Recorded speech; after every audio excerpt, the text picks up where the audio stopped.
What was my path like before Christ?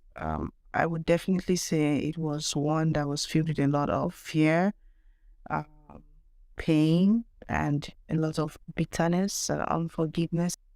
I grew up in like a domestic violence environment, and so I didn't really trust in the fatherhood of God, not knowing my own identity, which puts me in a lot of circumstances that I shouldn't have found myself in the first place.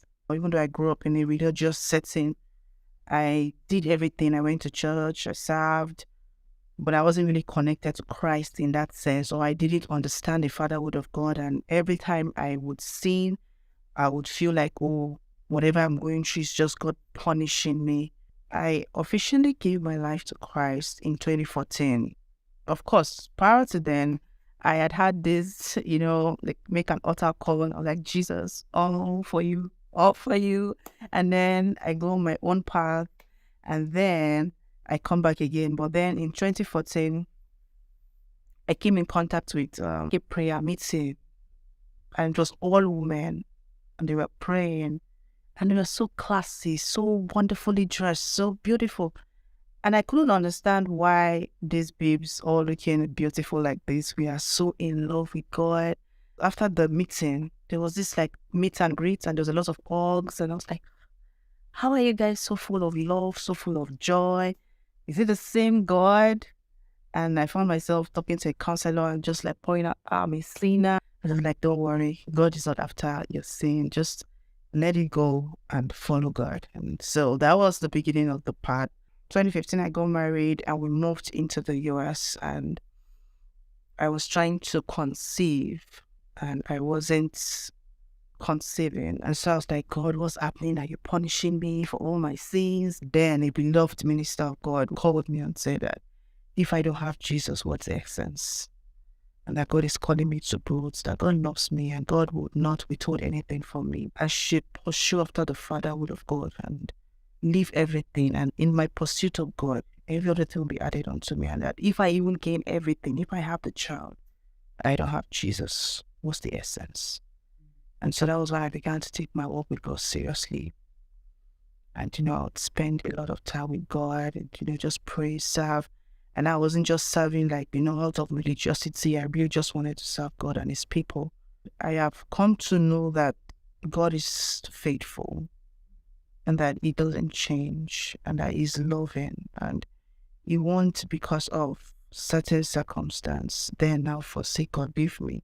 I think one of the scriptures that the Lord gave me very powerfully then was that nothing can separate me from your love. Nothing can separate me from his love. So God had shown me in different, tiny, big, little, small, large ways that he is a good father and he would never leave me nor forsake me.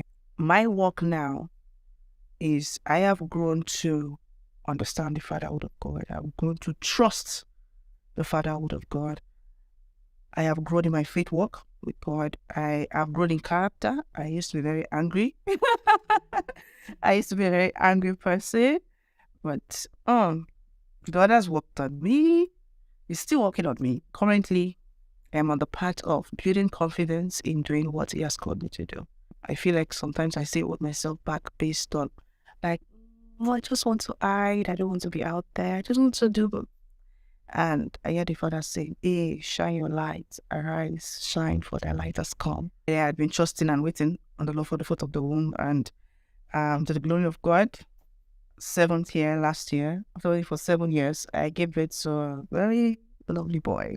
I come from a culture where once you get married, the next thing is you just have to produce. Like everybody's like, oh, so when 9 months time, and you're like, 9 months time, what? I would see my child in a dream and the Lord would tell me like, you're gonna have a child. And then we came here to open house.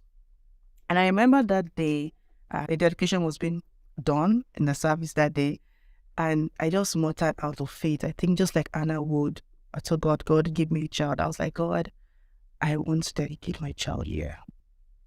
I found out I was pregnant in February of that same year, just about 2-3 weeks after everything. So yeah, over the years, the waiting period was the Lord building me up into that mother that can deposit something. Because the last scripture the Lord told me to study was Timothy. And every time I get to that place where it says, Timothy, fan to flames, that which was deposited in you, that was first in your mother, the Holy Spirit will tell me, read that again. So it was like God was saying, I'm about to give you a son that you're going to deposit what is on the inside of you.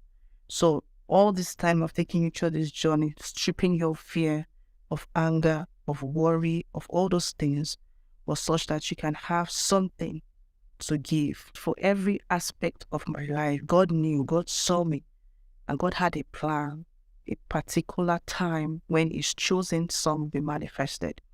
And all I had to do was align both in heart and in words.